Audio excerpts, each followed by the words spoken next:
dadkii soo duceeyey waa mahadsantihiin leh ducadii waa lagu fiicnaaday alxamdulilah. الرحيم عما يتساءلون عن النبأ العظيم الذي هم فيه مختلفون كلا سيعلمون ثم كلا سيعلمون ألم نجعل الأرض مهادا والجبال أوتادا وجعلنا الليل لباسا وجعلنا النهار معاشا.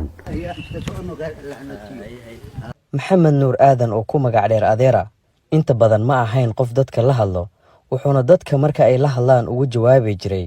iska soco qeyr ayaad heli iyo qeyr Allah noo keeno. Adeera hadda uu caafimaadkiisii dib u siiyay Allah waxa uu go'aansaday inuu iska cafiyo carfoontii cunada darteed uga go'ay taasi oo aan wali la helin xiriirkeeda iyo halka dunida ay uga nooshahay.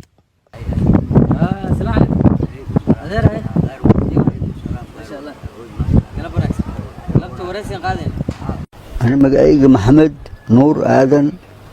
قابله waxaan ku dhashay kaban alxamdulilah ani waa reestay waa roonya hadda xaaladda ka war khayr way ani waa rafaadsana jawaan la iska watay hadii ilaahay bakaad oo faraha ka bahiye wana uslaaye faraha haduu ka bahay bas way gabartii igu horeysay kabanaa lagu jeclaaday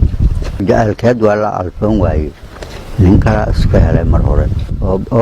oo bil'aan ka dhiganahay maxaa maadaama aan fiicnaaday waan iska afiyay gabartii oo la jeclaa oo arfoon ahayd waa la afiyay dadka Soomaaliya waa mahadsantihiin Allah idin barakeeyo haddana garab soo siiya caafimaad qab wanaagsan deganaan iyo xusuuso cajiib ah ay durbaba kala kulmeen maamulka xarunta Dr. Xabeeb ee Kismaayo oo door weyn ku leh daweynta iyo daryeelkiisa waxa ayna sheegay in xaaladiisa jireed iyo maskaxeedba ay aad u wanaagsan tahay balse waxay ku taliyeen in laga ilaaliyo dib u xasuusinta noloshiisii hore. 3 way 4 way 5 way 6 way 7 way 8 way 9 way 10 كو 2 way 3 way وكا 13 jaceylkii carfoon ka hor Adeera waxa uu ahaa beerley tacafalata qof rajo wanaagsan ka leh dunida balse 30 sano oo uu xanuunsanaa ma tabcan wax hanti ah maanta uu Rabbi dib u siiyay miirkiisana waxa uu hanti ka haystaa 13,000 oo shilin Soomaali ah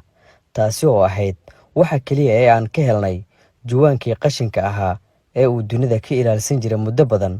dadka Soomaaliyeed ayuuna maanta garab weydiistay isagoo miir qab ah waxaana loo sameeyay akoono iyo lambarro ku samaysan magaciisa